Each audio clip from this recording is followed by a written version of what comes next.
kan ilmaa, kan hafuura qulqulluu, sadan waaqayyo tokko ameen. Kabajamoo abbaa keenya Sooraa Galataa luba Saameen, akkasumas kabajamoo abbaa keenya luba Takistee, abbootii, harmootii, dargaggoon, ijoollee xixiqqoon, oobdii waaqayyoo kana keessatti kan argamtan, fuula waaqayyoo teessanii waaqayyoon kan kadhattan, maatii waaqayyoo, maatiin Faayisaa Addunyaa nagaa isin gaafadhaa, akkam bultanii, akkam yoo nageessanii, akkam tutturtanii. Ameen. Waanni keenya, gooftaan keenya, tikseen keenya, inni tun nun dagatiin, nun irraanfatiin, guyyoota dhiphinaa, guyyoota rakkinaa, hundumaa keessa nu dabarsee, guyyaa kanaa fayyaa nuu kennee, nagaa nuu kennee, mana isaa keessa teenyee waaqayyoon uumaa keenya akka galateeffannu kan nu taasisee, maqaan waaqa keenyaa, maqaan Faayisaa keenyaa, maqaan tiksee keenyaa, gooftaan keenya Yesuus Kiristoos kan eebbifameef kan qulqullaa'e nuuf haa ta'u. Maqaa isaa kaafnee maqaa ishee immoo kan biraan hambisnee, haati cubbamootaa, haati gara laafettii hunda keenyaa, giiftiin keenya dubaroo Maariyaam, maqaan ishee kan eebbifameef kan qulqullaa'e nuuf haa ta'u. Akka eeyyama waaqayyootti yeroo qabnu keessatti guyyaa har'aa waaqayyoo gidduu keenyatti argamee kan nu barsiisu Wangeelaa Maatiyos boqonnaa 26 lakkoofsa 41 gubbaarraatii qorumsatti akka hin galleef dammaqaa kadhadhaa kan jedhu waaqayyoo gidduu keenyatti argamee nu barsiisaa. An dhaabbadheen baradhaa, isin teessanii barattu, waaqayyo hunduma keenya nu haa barsiisu. Egaa akkuman dubbachuuf yaale qorumsatti akka hin galleedhaaf dammaqaa, jabaadhaa, kadhadhaa jedha guyyaan har'aa waaqayyo. Maalitti akka hin galleen jedha? Qorumsatti akka hin galleedhaaf dammaqaatii yookiin jabaadhaatii kadhadhaa jedha. Egaa addana keessatti wanti ilaallu inni guddaan tokko waa'ee kadhannaati. Kadhannaa jechuun maal jechuudha? Sababa waaqayyoo. Kadhannaa jechuun waaqayyoo wajjin dubbachuu, haasa'uu jechuudha. Eenyu wajjin? Waaqayyoo wajjin karaa itti dubbannu, waaqayyoo wajjin karaa itti haasofnu. Maal haasofna? Waa'ee rakkina keenyaa, waa'ee dhiphina keenyaa, waa'ee nu barbaachisu, waan nu barbaachifne, waa'ee yakka keenyaa, waa'ee cubbuu keenyaa, waa'ee hirrina keenyaa, waa'ee jallina keenyaa, waa'ee qajeelina keenyaa, wanti dhalli namaa keessa deddeebi'u hundumaa eenyu wajjin haasofna? Waaqayyo wajjin haasofna. Karaa kamiin? Karaa kadhannaan. Maal gochuuf? Waaqayyo bukkeetii deebii argachuuf. Maal gochuuf? Waaqayyo bukkeetii furmaata argachuuf. Maal gochuuf? Waaqayyo bukkeetii humna argachuuf. Maal gochuuf? Waaqayyo bukkeetii kennaa barbaanne sana argachuuf. Kanaaf kadhannaa jechuun waaqayyo wajjin dubbachuu jechuudha. Waaqayyo wajjin haasa'uu jechuudha.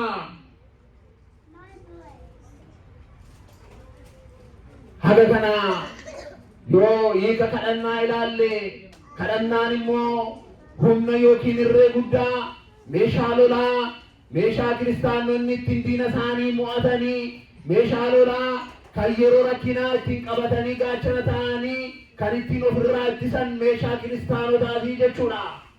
Isa kana immoo macaafa qulqulluu keessaatii ergaa Qorontos isa 2 boqonnaa 10 lakkoofsa 4 gubbaarraatii maal jedha? Kadhannaan mi'a waraana keenyaa mi'a da'oo jajjaboo ittiin jigsuudhaaf waaqayyoo hojjechuu danda'uudha malee mi'a foonii kan ittiin hojjennu miti jedha. Kadhannaani mi'a waraanaa keenyaa da'oo diinaa kan ittiin jigsinu, humna waaqayyoo kan ittiin argannu, gaachana keenyaadha malee meeshaa waraanaa isa kan foonii miti jedha. Kanaaf saba waaqayyoo dhala namaadhaaf uumama harka isaa hundumaaf kan ta'eedhaaf waaqayyo maal jedha? Kadhadhaa jedha. barbaadaa jedha. Fuula koo duratti dhiyaadhaatii waa cubbuu keessaniif dhiifama barbaadaa na kadhadhaa jedha Waaqayyo. Kanaaf kadhannaan meeshaa waraanaa isa guddaa akka inni ta'e, meeshaa kiristaanonni diina isaanii ittiin mo'atan, gaachana kiristaanotaa akka inni ta'e wangeela qulqulluu keessaa hin ilaallaa jechuudha. Kanaaf maaliif nu barbaachisa Waaqayyoon kadhachuun? Dhalli namaa maaliif kadhata Waaqayyoon? Maal gochuudhaaf kadhata? Baay'eetu jira kana innee xumuruu hin dandeenyu, garuu muraasa isaanii yeroo qabnu keessatti waliin ilaaluun nurra jira. Kanaaf ani maaliif hin kadhadhaa? Maal gochuuf hin kadhadhaa yookiin maaliif kadhannaa? Waaqayyoon maaliif kadhanna jennee yeroo ilaallu kun hunduma keenyaaf ifaadha. Wal yaadachiisuudhaan malee namni waan kadhatu Waaqayyoon maaliif akka kadhatu hin beekne kadhachuu hin jalqabu. Garuu Waaqayyoon kadhachuun maaliif akka inni ta'e beekneeti kadhannaa jalqabnaa jenna. Inni tokkoffaa irratti Waaqayyoon akka nuun kadhannu maaliif nu barbaachisa jennee yeroo ilaallu qorumsatti akka hin galleedha. Akkuma amma jenne macaafa qulqulluu Maatiyyoos 20:41 gubbaa irratti qorumsatti akka hin galleedhaaf kadhachuun nurra jira. Qorumsatti kan immoo fakkeenya gooftaan keenya ofiisaatiin raawwate wangeela kana gubbaa irratti yoo kaafnee ilaalle gooftaan keenya Yesuus Kiristoos biyya lafaa kana keessa deddeebi'ee yeroo barsiisaa ture hin qorama ture. Akkuma keenya qormaanni baay'een isa qaqqaba ture. Uumama harka isaatiin qormaanni baay'een isa qaqqaba ture. Karaa bitaa seexanaa qormaanni seexanaa irra gahaa ture. Yeroo kana qormaanni kun akka keenya foonii qoramuu duwwaa otoo hin taane hanga lubbuu isaa dabarsuutti qoramaa ture gooftaan keenya Yesuus Kiristoos. Yeroo kana Yaaqoob, Yohaannisiif Phexrosiin gaara ejersaa yookiin Geetsemaanee iddoo jedhamu sanatti fudhatee bartoota sanaa wajjin kadhachuudhaaf bartoota isaa kanaan abboomee taa'aa anaqeen kadhadhee dhufaatii bakka kanatti na eegaa jedhe. Gooftaan keenya Yesuus Kiristoosis yaa abbaa koo qormaanni kun xoofoon duraa kun kan na dhibbisaa jiru kun yoo hayyama kee ta'e narraa darbu, yoo jaalala kee ta'e narraa darbu jedhee akka nama fooniitti akka keenya irraatti kadhachaa ture gooftaan keenya Yesuus Kiristoos. Maal jedhee qormaanni kun yoo jaalala kee ta'e narraa darbu, dhibbinni du'aa kun narraa darbu jedhee gooftaan keenya Yesuus Kiristoos nu barsiisuudhaaf jilbeenfatee waan uumaa isaa kadhachaa ture, abbaa isaa kadhachaa ture jechuudha. Uumaa otoo hin taane abbaa isaa. Yeroo inni kadhatu garuu bartoonni gooftaa keenyaa Yesuus Kiristoos irra futuranii. Maal ta'u turanii? Irra futuranii. Yeroo inni kadhannaa isaa xumuree gara bartoota isaatti deebi'u isaan irra futuranii. Inni dhaalee hin gaddee yeroo kana jecha kana dubbate. Qormaadatti akka hin galleedhaaf jabaadhaa kadhadhaa jedhe. Edaa namni kadhatu qormaata akka inni darbu, qormaatattis akka inni hin galle jecha kanarraa barataa jechuudha. Jecha kanarraa barannaa jechuudha. Qormaatatti akka hin galleedhaaf saba Waaqayyoo kadhachuun nurra jira. Qorumsi baay'eetu jira kan lakkaa'amee dhumuu hin dandeenye jireenya nuun jiraannu keessatti. Deddeebii keenya keessatti, dhibeen amantii keessatti baay'ate qormaan. Namni yeroo hundumaa Waaqayyoon waaqessu yeroo hundumaa qoroma. Kanas macaafa qulqulluutu jedha saba Waaqayyoo. Maaliif qorama namni amantiitti gaafa jabaannu maaliif qoramna? Gara Waaqayyootti yeroo deebinu maaliif qoramna? Sababiin isaa karaa qajeelinaa irra waan jirruudhaaf diinni keenya karaa qajeelinaan barbaada. Sababiin isaa mootummaa Waaqayyoo dhaaluudhaaf daandii sanarra jirra waan ta'eedhaaf daandii mootummaa Waaqayyoo irraa nu kaachisuudhaaf qormaan nutti baay'ata. Sababiin isaa ijoollee Waaqayyoo taanee saba Waaqayyoo taanee mana Waaqayyoo keessa jiraachuudha kaayyoon keenya waan ta'eedhaaf mana Waaqayyoo keessa akka nuun hin jiraanneedhaaf qormaan nutti baay'ata saba Waaqayyoo. Ergamoota Waaqayyoo haadha Waaqayyoo kabajuudhaaf yeroo hundumaa fedha qabnaa yaada qabnaa isa kana akka nuun hin raawwanneedhaaf yeroo hundumaa qormaatti nutti baatisa Waaqayyoo. Akka yaada biyya lafaa gaafa nuun ta'uu dinnu, akka jireenya foonii gaafa nuun ta'uu dinnu, maaltu nutti baay'ata? Qormaatatu nutti baay'ata. Namni akka yaada biyya lafaatti deemu, akka foonitti deemu, nu caalaa firiidanii yookiin bilisaan jiraataa jechuudha ta'uu Waaqayyo. Qoramnee ilaalamne isa kanaan immoo mootummaa Waaqayyoon alla. Macaafa qulqulluu keessatti amantii isaaniif jedhanii daandii Waaqayyoo irra jiraachuuf jedhanii qoramuu keessa darbanii hanga billaan yookiin seefiin jennu morma isaanii kan kennatu jira ta'uu Waaqayyo. Kanaaf har'a mogoleen keenya raafamuu qabu. Mana Waaqayyoo keessattis, hojii hojjennu keessattis, jireenya jiraannu keessattis, deddeebinu keessatti qormaanni gaafa nutti dhufu mogoleen keenya raafamuu qabu ta'uu Waaqayyoo jabaachuun nurra jira. Kanammoo akkuma nu barsiise gooftaan keenya Yesuus Kiristoos karaa nuun ittiin jabaannu tokkoffaa irratti kadhachuudhaan jabaachuun nurra jira. Namni kadhatu yeroo hundumaa jabina Waaqayyoo argata. Namni kadhatu yeroo hundumaa humna Waaqayyoo argata. Kanaaf qorumsi gaafa nutti dhufu inni tokkoffaa irratti nuun gochuu qabnu Waaqayyoon kadhachuudha.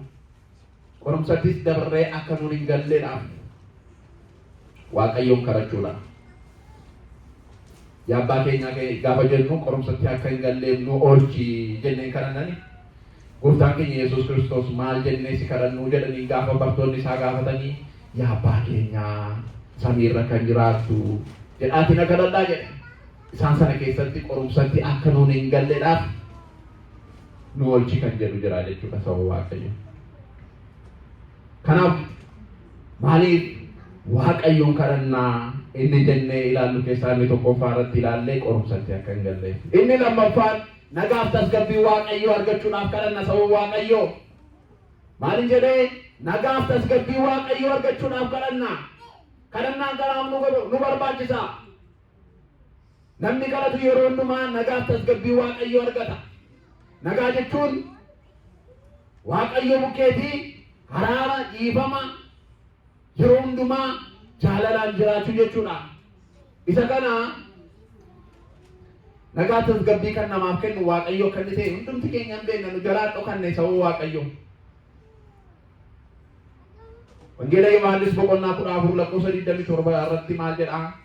Nagaa isin biratti nan hambisaa, nagaa koos isiniif nan kennaa. Ani akka biyyi lafaa kennitutti isiniif kennaa miti. Garaan keessan hin raafaminaa, hin sodaatinaa jedhe.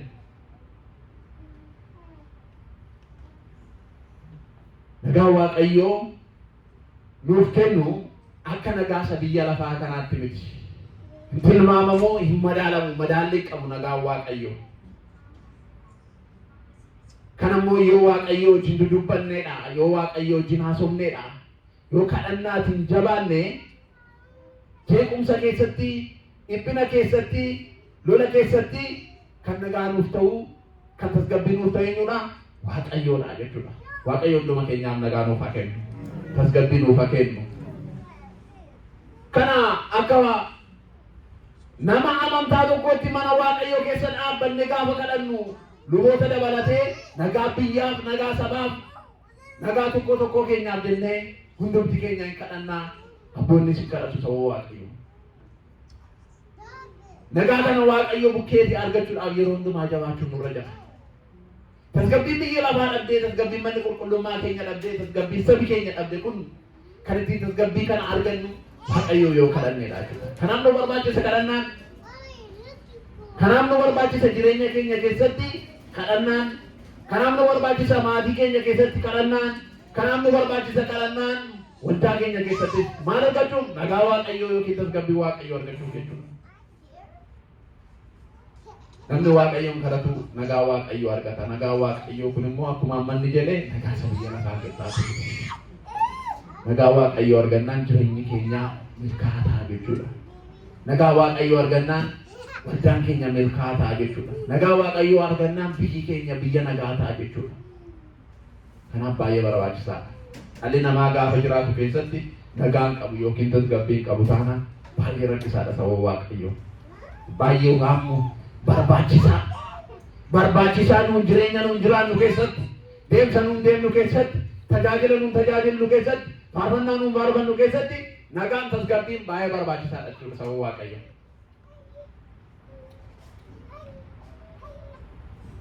Nagaa nuun arganne illee mana nuun nagaa argata yoo waaqayyo wajjin jabina guddaa arganne, humna guddaa arganne, fuula waaqayyo duratti kadhannaan nuun dhaabbanne akka bartoota gooftaa keenya Yesuus Kiristoos bakka isaan deeman hundumaatti nagaa ta'aa ture.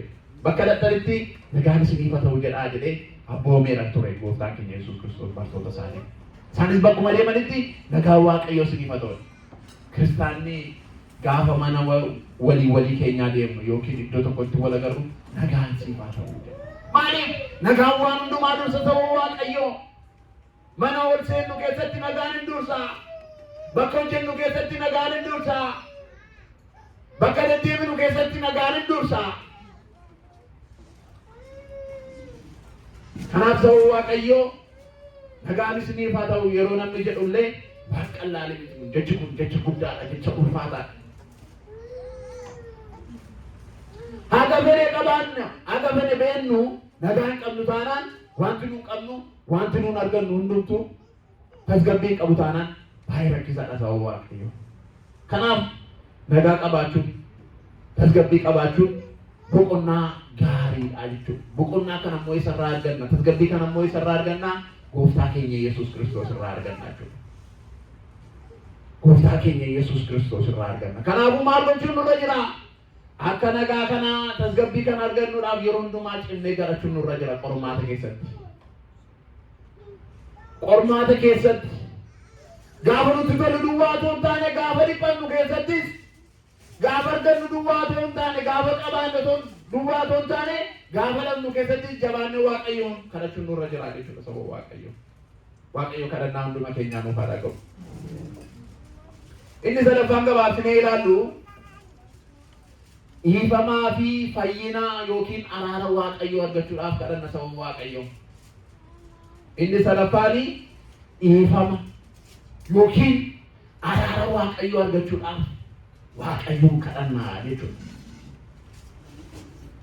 Kana immoo fakkeenya guddaa yeroo hundumaa manni qulqullummaa keenya kaastee nu barsiistu jireenya keenya keessatti, namummaa keenya keessatti barachaa guddachaa kan adda nageenye fakkeenya guddaa tokko yeroo hundumaa ani yeroon akka kootti wangeela dubbisu sammuu koo keessa kan naanna'u seenaa saba Nanawwee ta'uu waaqayyo. Fakkeenya guddaadha jarri sabi Nanawwee kuni dhiifamaaf fayyina waaqayyo yeroo isaan argatanii, tasgabbii waaqayyo argatanii yeroo hundumaa sammuu koo keessa naanna'aa. Baranneera wangeela kanas kanaaf fakkeenya kana fudhadhe garuu baay'ee jiran keessaatii filadheen fudhadheen akka kootti. Sabni kun saba badiisaaf, saba gubachuudhaaf, saba gariin isaanii lafarraa baduudhaaf itti murtaa'ee ture sababa waaqayyo. Gariin isaanii akka inni baduudhaaf, samiirraa abiddi gaditti roobee akka baduudhaaf waaqayyo murtiidhaaf isaanitti adeemaa ture. Murtiidhaaf yeroo carraan tokko karaa Yoonaasiin qaqqabee seenaa isa gabaabsee isinitti himaa beektu waan ta'eef baranneerra waan ta'eedhaaf sabni hundumtuu badii isaanii kana, rakkoo isaanii kana, jallina isaanii kana arganii maal ta'an jedha? Fuula waaqayyo duratti jilbeenfatanii maal ta'an hin kadhatanii jedha. Laala sababa waaqayyo eessatti dhiyaatanii fuula waaqayyo duratti inni mootiin, inni dargaggeettiin, haati daa'immanii, beelladoonni maal barbaachaaf? Dhiifama waaqayyo barbaachaaf. Maal barbaachaaf? Fayyina waaqayyo barbaachaaf. Maal godhan jedhaa? Hin kadhatanii jedha sababa waaqayyo. Hin kadhatan waaqayyoon. Nutti araarami jedhan, nun balleessin jedhan, dhiifama kennuuf kennii jedhan. Dada murtiin isaanii irratti dhufe. Murtiin irratti dhufuudhaaf dursinee yoo dhabne waaqayyoon kadhanne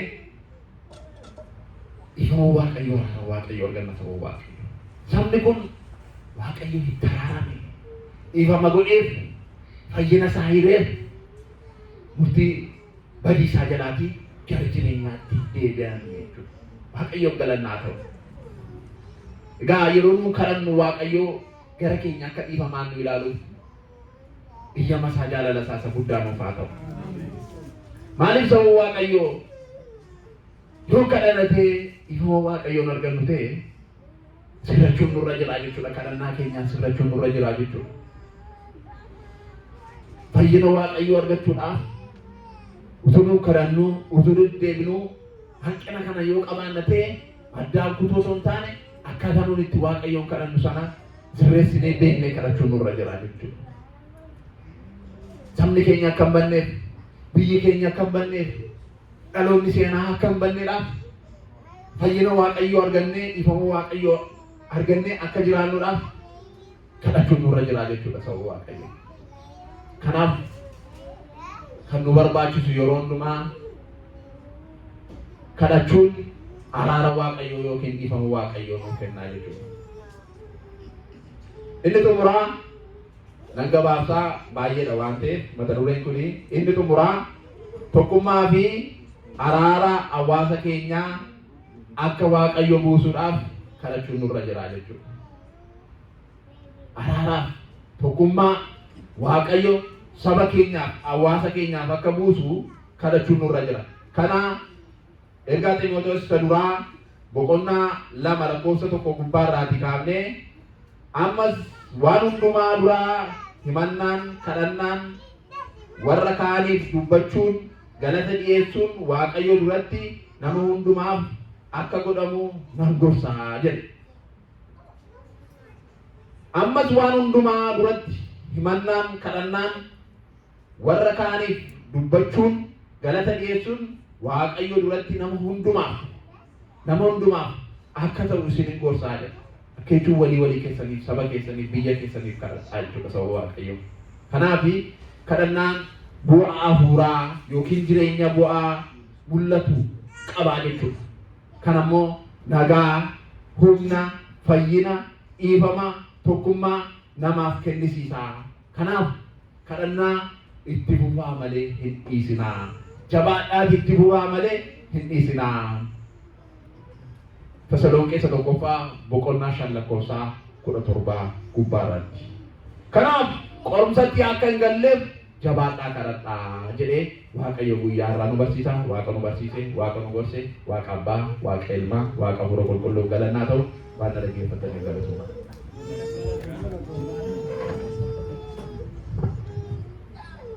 Waaqa nu barsiifatee, waaqa nu gorfatee galanni guddaan ta'u akkasuma obboleessi keenya waajjiraanii akka gaariitti nu barsiiseera. Waaqayyo sagalee jireenyaa isaa dhageessisu, sagalee jireenyaa isaa dhageessisu, sagalee jireenyaa isaa dhageessisu, waaqayyo hunduma keenya dhaaltuu mootummaa isaatii nu haa taasisu. Egaa obboleessi keenya kadhannaatti jabaadhaa kadhadhaa jedhee akkuma carraatee immoo soomni gannaan immoo dhufeera. Borii kaasee immoo sooma keessa immoo yoo kadhatan immoo moor turuutti kadhannaa isaa turuutti dhaga'ama jechuudha. Kanaaf dadhabbiidhaan kadhannaadhaan wannis jedheera kadhannaa fi soomaaf salootiidhaan mana kootti deddeebi'aa jiru. Akkasumaan deddeebi'aa soomii kan hin qabne amantiin hojii hin qabne maal ta'a gatii qaba. Hojii qabaachuu qaba. Amantii qabna. Amantiin sun maal qabaachuu qaba? Hojii qabaachuu. Hojiin sun immoo maal? Sooma fa'aa rakkataa gargaaruu, isa jedhame gaafachuu, kan du'a awwaallachuu wanta akkasii kan isaan godhan immoo jechuudha. Kanaaf hojii sana iddoo hojjetee booddee gaafa dhufaatii isaatii Kiristoosii ani beelofnaan na gaafatteettaa, ani dheebonnaan na gaafatteettaa, ani daarraan na baafteettaa inni jedhu maali gooftaa maali yoo dhuftee naanati eessatti si agarree naani zaara si baasuu didne jechuu dandeessu. Eessatti si argine maali yoo dhufte annaan dhaayii rakkataa isa si bukkee jiru utuu daara baaftanii amma anaan daara baaftaniidha. Utuu isa si biraa nyaachiftee amma anaa nyaachiftee qixxeedha. Kanaafi kadhannaa kee kan si fudhatama jedheetu Waaqayyo qaadii akkuma nuu galee kadhannaa keenya kanaan nu fudhata jechuudha. Kanaafi Waaqayyo galanni guddaan haa ta'u. Sa'aatiin keenya baay'ee sokkaa jira, sagantaa baay'ee jira sababa ta'eefi amma kana isaan Sudaan